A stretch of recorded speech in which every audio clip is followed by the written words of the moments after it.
একটা ছোট সুন্দর গ্রাম ছিল, নাম নতুনপুর। এই গ্রামে ছিল হাসু নামের একটা ছেলে, খুবই কৌতূহলী আর দুষ্টু। সারাদিন সে ঘুরে বেড়াতো গরুর পেছনে, মাছ ধরতে আর গাছের ডালে উঠে আম খেতে।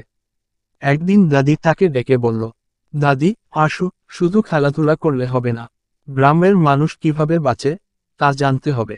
হাসু ভাবল, আচ্ছা দেখি গ্রামের মানুষ কি করে। সে গিয়ে দেখা করল রহিম চাচার সঙ্গে, যিনি ক্ষেতের কাজ করেন। রহিম চাচা, হাসু, ধান লাগানো সহজ নয়। রোদে ঘেমে নে কাজ করতে হয়, মাটির সাথে যুদ্ধ করতে হয়। হাসুর খুব ভালো লাগলো। সে রুমিকে ডেকে বলল, হাসু, চলো, আমরা নিজেরা একটা ছোট বাগান করি। ওরা মিলে একটা ছোট জমিতে বীজ লাগালো। কয়েকদিন পর সেই জমিতে গাছ গজাতে শুরু করলো। হাসু দাদিকে নিয়ে গেল দেখাতে।